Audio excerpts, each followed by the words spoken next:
Patent part 4।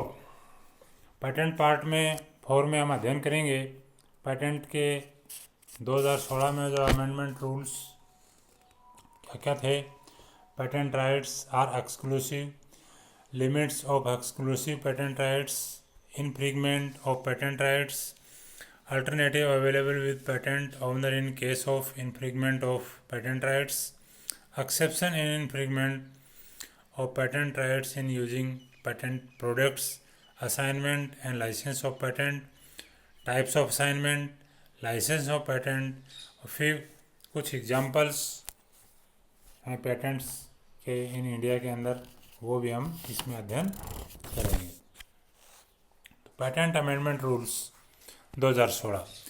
Bharat सरकार ने सर्वप्रथम बौद्धिक संपत्ति अधिकार पॉलिसी नेशनल आईपीआर पॉलिसी की घोषणा 13 मई 2016 को की, जिसमें दिए गए संशोधन नियमों को 16 मई 2016 में लागू कर दिया गया।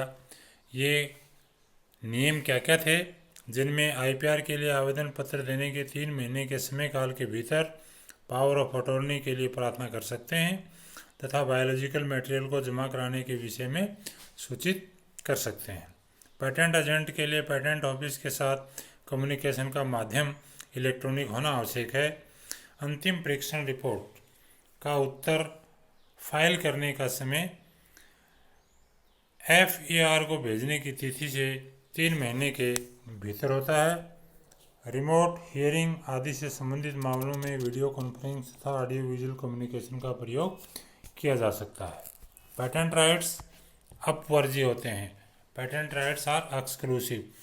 किसी अन्वेषण के लिए प्राप्त पेटेंट राइट्स अन्वेषण के स्वामी के लिए एक्सक्लूसिव होते हैं, क्योंकि उस अन्वेषण के कानूनी रूप से समुपयोजन करने का अधिकार यानी कि उसका एक्सप्लॉइट करने का अधिकार उसके स्वामी के अतिरिक्त और किसी को नहीं होता है, जब तक कि किसी दूसरे व्यक्ति को लाइसेंस आदि के द्वारा ऐसे अधिकार नहीं दिए गए हों। अपवर्जी के जो एक्सक्लूसिव राइट्स के अंतर्गत जो पेटेंट का स्वामी होता है उसको उसके अधिकारों का उल्लंघन करने के विरुद्ध संरक्षण दिया जाता है। अपने अधिकारों को पूर्ण रूप से या आंशिक रूप से किसी अन्य व्यक्ति या व्यक्तियों को वे नियमानुसार अपना प्रतिनिधि बनाने का अवसर उनको प्राप्त होता है। Limits of exclusive patent rights. Exclusive जो पेटेंट राइट्स हैं उसकी कुछ सीमाएं होती हैं। उन सीमाओं में यदि पेटेंट अधिकार दिए जाने के पश्चात उनके दिए जाने में किसी कमी का पता चलता है तो न्यायालय द्वारा इन अन्य अधिकारों या अपवर्जी अधिकारों एक्सक्लूसिव राइट्स को निरस्त किया जा सकता है या उनमें संशोधन किया जा सकता है। जनता के हित में पेटेंट किए गए अन्वेषण का उपयोग शासन द्वारा या शासन से अधिकृत किसी तीसरी पार्टी द्वारा भी किए जाने के आदेश दिए जा सकते हैं, जिसकी सीमाएं या शर्तें टर्म्स एंड कंडीशन जो होती हैं आपसी एग्रीमेंट या न्यायालय द्वारा निर्धारित की जाती हैं।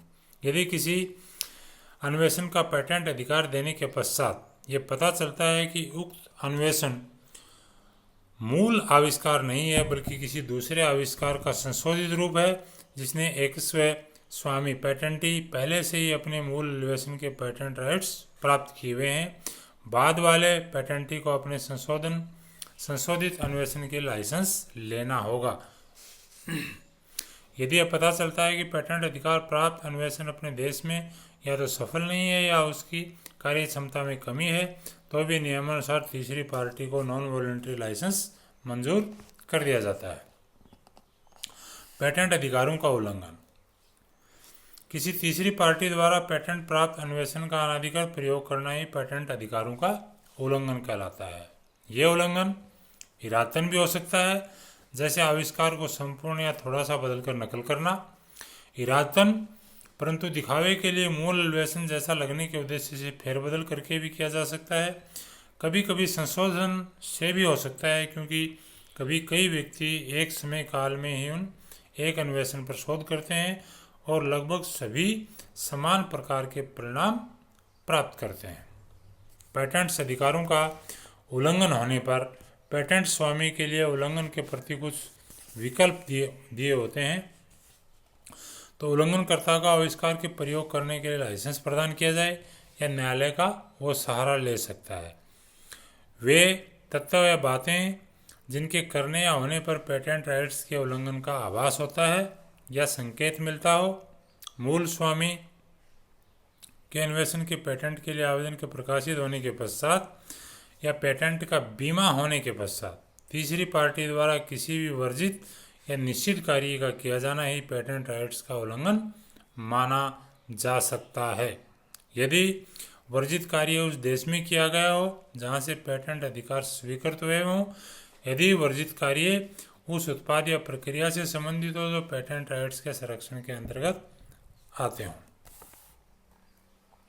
पेटेंट प्राप्त उत्पादों के प्रयोग करने में उत्पादों के अधिकारों के उल्लंघन में अपवाद, कुछ अपवाद भी होते हैं, जैसे जब उत्पाद का प्रयोग केवल अवैज्ञानिक आविष्कार या संबंधित प्रयोगों में किया जाता हो या देश में ट्रांसपोर्ट के लिए वाहन के रूप में किया जाता हो, जब अन्वेषण का प्रयोग ऐसी तीसरी पार्टी द्वारा किया जाता हो जिसको कानूनी रूप से अधिकार प्राप्त हो, जब अन्वेषण का प्रयोग या तो नॉन वॉलंटरी लाइसेंस के अंतर्गत हो या जनता के हित में शासन द्वारा स्वीकृत या अधिकृत या आज्ञा के अंतर्गत हो रहा हो, जब अन्वेषण द्वारा बना अन्वेषण स्वयं ही उत्पाद के स्वामी द्वारा या उसके अधिकृति के द्वारा बाजार में आ रहा हो। पेटेंट्स का अनुमोदन और लाइसेंस, असाइनमेंट और लाइसेंस ऑफ पेटेंट। पेटेंट के आवेदन पंजीकृत चिन्ह या पंजीकरण के लिए दिए गए आवेदन में किसी एकाधिकारी पेटेंटी द्वारा प्राप्त अधिकारों, शीर्षक तथा लाभ का पूर्ण अथवा आंशिक रूप से किसी अन्य व्यक्ति को स्थानांतरण करना ही असाइनमेंट कहलाता है। वह अन्य व्यक्ति जिसको ये पेटेंट अधिकार हस्तांतरित किए गए हैं पेटेंटी या असाइनी कहलाता है। अब हस्तांतरित किए गए अधिकारों का स्वामित्व भी नियमानुसार असाइनी के अधीन आ जाता है। पेटेंट एक्ट 1970 के अधीन किसी भी पेटेंट के स्वामी को अपने अधिकारों को असाइनमेंट या लाइसेंस देने का अधिकार प्राप्त होता है। असाइनमेंट एक्सक्लूसिव है तो ये सीमित होगा, जैसे प्रोडक्ट्स के सीमित प्रकारों के लिए, सीमित स्थानों के लिए ये मान्य होगा। असाइनमेंट के प्रकार। असाइनमेंट मूलतः 3 प्रकार के होते हैं। एक लीगल असाइनमेंट होता है, इसमें पेटेंटी द्वारा हस्तांतरित किए गए अधिकारों का स्वामित्व असाइनी को कानूनी तौर पर उसी प्रकार के स्वामित्व के पूर्ण रूप से प्राप्त होता है। एक इक्विटेबल असाइनमेंट होता है, इसमें पेटेंट के मूल स्वामी का स्वामित्व कानूनी रूप से भी प्रभावित होता है, अतः असाइनी स्वामित्व में पेटेंटी के साथ न्यायपूर्ण साझेदार ही होता है। फिर है मॉर्गेज, गिरवी रखना। इसमें अधिकारों के स्वामित्व का असाइनी के पक्ष में स्थानांतरित करने के लिए असाइनी पेटेंटी को धन देता है। इसके पश्चात पेटेंटी या असाइनी जब भी इस धन को असाइनी को वापस लौटा देता है तभी इन पेटेंट्स राइट्स को स्वामित्व पेटेंटी या असाइनर को वापस मिल जाता है। किसी पेटेंट का लाइसेंस ऑफ पेटेंट कैसे? यदि कोई पेटेंटी अपने किसी अधिकारी या किसी अन्य व्यक्ति को लाइसेंस प्रदान करता है तो उसमें यह प्रावधान होता है कि यदि लाइसेंसी लाइसेंस के करार के प्राविधान या प्रतिबंधों के अनुसार कार्य करता हुआ संबंधित इन्वेंशन को बनाता है, उसका उपयोग करता है या उसको बेचता है या उसका आयात करता है तो पेटेंट का स्वामी उस लाइसेंस के खिलाफ पेटेंट उल्लंघन के लिए कोई कानूनी कार्रवाई कर सकता है। अब लाइसेंस एक कंपलसरी लाइसेंस होता है। यह एक ऐसा दस्तावेज है जिसको प्राप्त करने के लिए कोई भी व्यक्ति कंट्रोलर को आवेदन देता है और इस आवेदन में वह ऐसा पेटेंट प्राप्त करने के लिए प्रार्थना करता है जिसकी पहली स्वीकृति की तिथि को 3 वर्ष बीत चुके हों।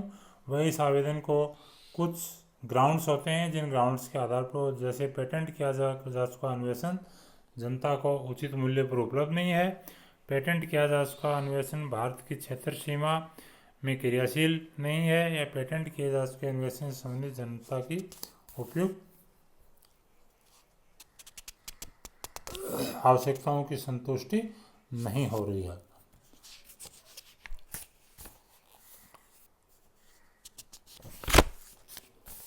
अब भारत में कुछ पेटेंट्स के एग्जाम्पल हैं। few example of patents in India। Basmati चावल की एक प्रजाति है जिसका दाना लंबा तथा सुगंधित होता है। यह प्रजाति भारत की तथा पाकिस्तान के क्षेत्र में सैकड़ों वर्षों से उगाई जा रही है। यहाँ के स्थानीय कृषकों ने अपनी पारंपरिक विधियों का प्रयोग करते हुए बासमती चावल की अनेक प्रजातियाँ विकसित की हैं। सितंबर 1997 को उत्तरी अमेरिका में US state patents and trademark office ने यूएस की रेसिटेंग नामक बहुराष्ट्रीय कंपनी को नवीन लाइन्स तथा ग्रेन्स के लिए बासमती राइस के लिए पेटेंट स्वीकृत कर दिया। पेटेंट प्राप्त करने के लिए कंपनी ने कुछ तर्क प्रस्तुत किए थे। उन तर्कों के अंदर प्रस्तुत की गई इस नवीन बासमती प्रजाति के लक्षण इससे पहली मूल बासमती प्रजाति लक्षणों से अधिक अच्छे हैं तथा इसको उत्तरी अमेरिका के स्पेसिफाइड क्षेत्र में भली भांति उगाया जा सकता है। यह कंपनी अनेक वर्षों से बासमती चावल के वर्जन्स टेक्समती, कासमती तथा जैसमती ट्रेडमार्कों का उपयोग करके विक्रय कर रही है। भौगोलिक संकेत ज्योग्राफिकल इंडिकेशंस के रूप में बासमती का प्रयोग करने के संदर्भ में कंपनी ने तर्क दिया कि बासमती सुगंधित चावल की किस्मों के लिए जेनेरिक नाम है, न कि चावल की उस विशिष्ट प्रजाति जो कि भारत में पैदा होती है। इसी प्रकार से चौधरी चरण सिंह हरियाणा कृषि विश्वविद्यालय हिसार के वैज्ञानिकों ने डेट पाम पौधों के लिए सेक्स मेल एंड फीमेल का पौधों की नर्सरी अवस्था में ज्ञात करने की तकनीक विकसित कर ली है, जिसके लिए विश्वविद्यालय को केंद्रीय सरकार के पेटेंट कार्यालय द्वारा पेटेंट प्रदान किया जाता है। कि इसका फ़ायदा यह होता है कि यदि लिंग का पता 4 से 5 साल बाद में लगता है और तो उसमें क्या दिक्कतें आती हैं कि उसमें इक्वल प्रोपोर्शन के अंदर उतने ही नर पौधे लगाने पड़ते हैं, उतने ही मादा पौधे लगाने करते हैं। लेकिन 50 से 60 जो फीमेल प्लांट्स होते हैं उनको पोलिनेट करने के लिए केवल एक मेल प्लांट ही काफ़ी होता है। तो इस चीज़ से बचा जा सकता है। अगर उसका शुरुआत में अगर पता लग जाता है तो हिसार ने एक ऐसी तकनीक विकसित की है जिससे डेट पाम के जो पौधे होते हैं उनका शुरुआती स्टेज में ये पता लग जाता है कि ये प्लांट मेल है और ये फीमेल है। पेटेंट एजेंट्स पेटेंटी की अनुपस्थिति में पेटेंट आवेदन को देना तथा उसका अभियोजन करना या आगे चलाना पेटेंट एजेंट के मुख्य कार्य हैं। किसी व्यक्ति के पेटेंट एजेंट के रूप में पंजीकरण होने के लिए कुछ एलिजिबिलिटीज कंडीशंस होती हैं, उसकी क्वालिफिकेशन होती हैं, जिसमें वह भारत का नागरिक हो, 21 वर्ष की आयु प्राप्त कर चुका हो, किसी मान्यता प्राप्त विश्वविद्यालय से विज्ञान या इंजीनियरिंग के अंदर बैचलर डिग्री उसने प्राप्त करी हो, कंट्रोलर जनरल ऑफ पेटेंट्स द्वारा संचालित संबंधित परीक्षा उसने उत्तीर्ण की हो।